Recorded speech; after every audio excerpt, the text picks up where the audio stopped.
So Code, and it's on. All right, once again, top right starts the Keswa player. He plays for CJ Entus. He won map number 1. Wasn't successful on Atiga Shipyard. It is CJ Entus Bbyong. Feeds off the energy of his fangirls. Yeah, don't mix him up with Bbyong though. Also not with Bbyong. Too many of those. Yeah, but don't mix him up with Younghwa either. Both Marine King man. Bottom left, with also with the gas first, we have the Complexity Terran player. He will be Complexity Hurted. And they are both going gas first here this time. Very aggressive builds planned by both. Yep. And the first game just snowballed. It snowballed out of the control of Hearts. He took a fight. He knew that he had the upgrade advantage, but he didn't have the concave. He lost the battle, and then the game. Immediately after that, this time both of them are going for a build that evolves more on the tech choice, and we already see that the barracks of Hart was placed to the top right of his own main base. Therefore, he really wants to be close. Looks like he's going straight into Starport. Probably so. In fact, he's Starport.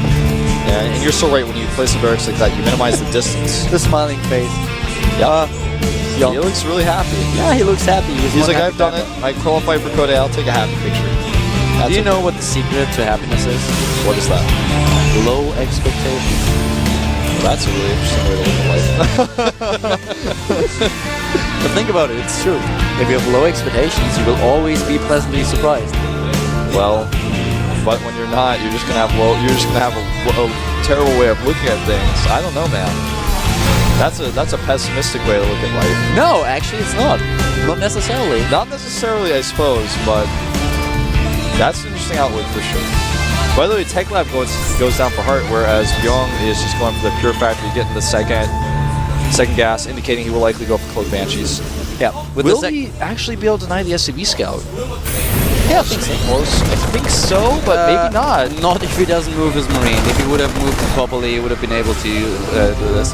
But now you can see that with this build, you have the fastest Banshee possible. You build the starport right at your Tech Lab. And of course, if you just compare what we currently see for Bbyong, his will be much slower. He doesn't even have the Tech Lab just yet. Yeah, he's going to have to do some lifting.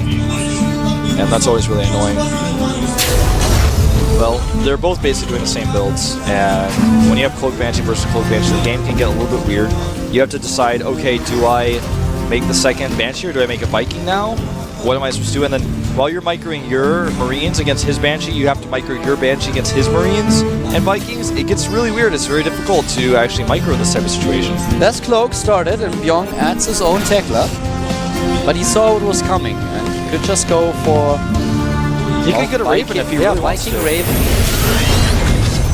He's not going to though. He's going to stick with his guns and go for Cloak again. Both of them go for the same attack, and I really like this. This is sometimes weird, but it's always a little bit silly and funny at the same time. Yeah, it can be really fun to watch. Uh-oh, Marine still up in the trap. Hellion will barely get out. You can see the Cloak timing is significantly ahead for Hart because he did go for that Tech Lab first, as mentioned before. He's also getting a reactor on his factory. So that way he can actually continue to produce Marines before he does any sort of switching if he wants to. I like that choice a lot. No E-base for either player. They're both just really focusing more so on the aggression rather than the defense. So this could be such a funny game now.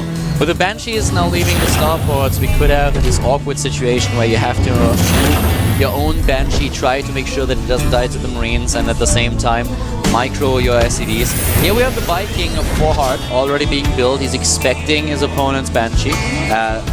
Banshee. And we have the Raven now being built for Bbyong.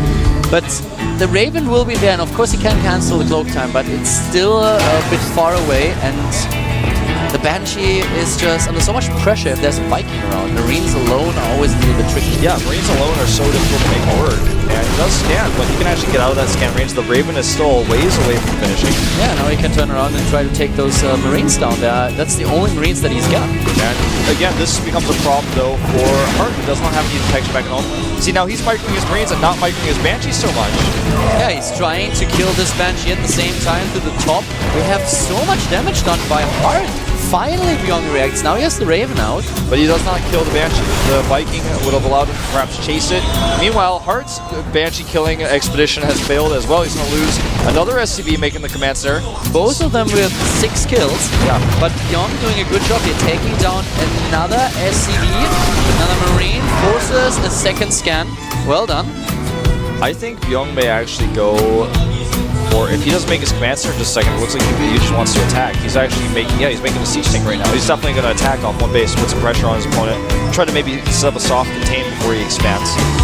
This can be really scary. Hard is expanding again. Hard has a lot more harvesters. He's still continuing the SCV production, something that Bbyong just simply doesn't do. If you look at the harvesters killed, we have Hard killing 6, Bbyong killed 4. We've done a few Marines too.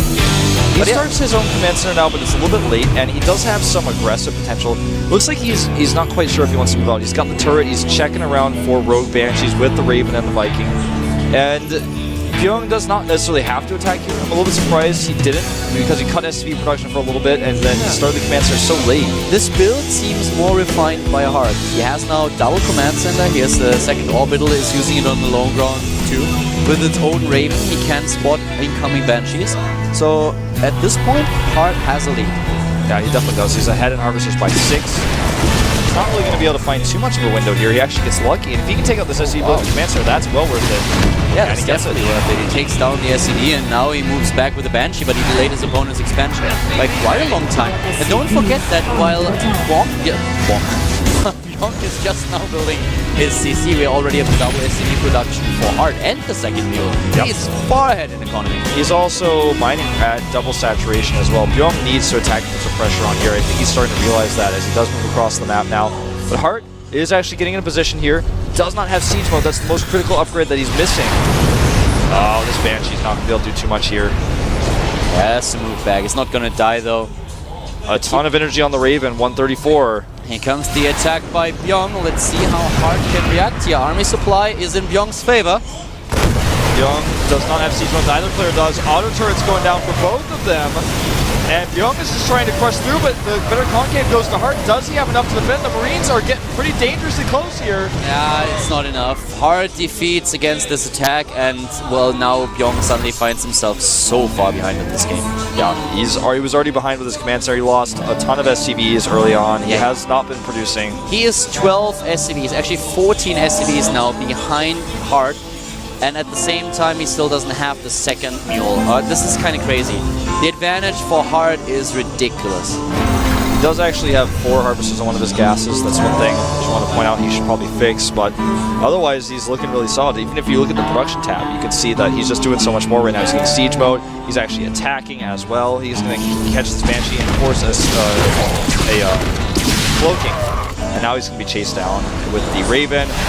No way this Banshee escapes. Yeah. Bye-bye, Banshee.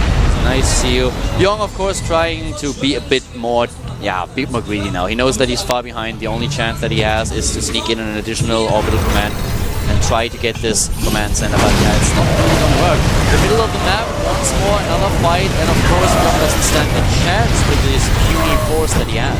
Yeah, he even had to fight an auto turret there.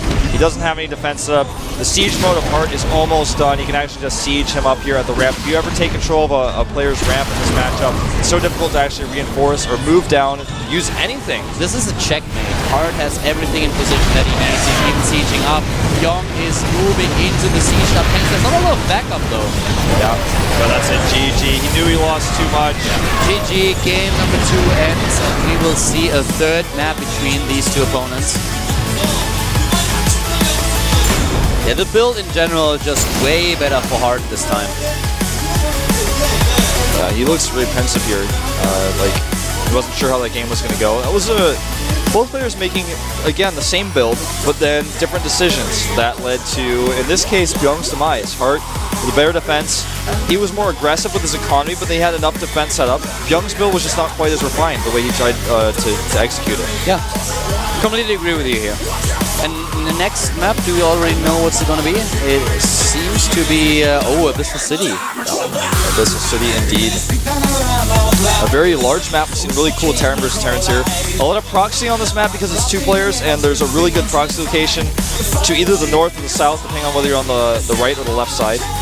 Yeah, this map could make for some interesting Terran versus Terran strategies if one of them tries to be aggressive. A Marauder attack is, of course, very, very strong here. If you proxy, we've seen it in the past. Hard seems ready. I guess Bbyong is too. That series is tied. Yeah, oh wow, look at Hard here. Whoever wins this game goes straight to Codes. You know, we've got a Kestrel player over here who has never even been in the GSL before. This is his first run through. He's up against Hart, someone who's been in Codes before. He barely wasn't able to get out of his group. He finds himself again in Code A. He wants to get right back into Codes. A very interesting story, a very different colliding players here. One player is totally new, one player is a little bit more of a veteran. Both of them Terrans. The game is going to start, ladies and gentlemen. This is the 3rd round of Code A. We have a TVT Bbyong against Hart. Yet the GSL brought to you by Carl and Wolf.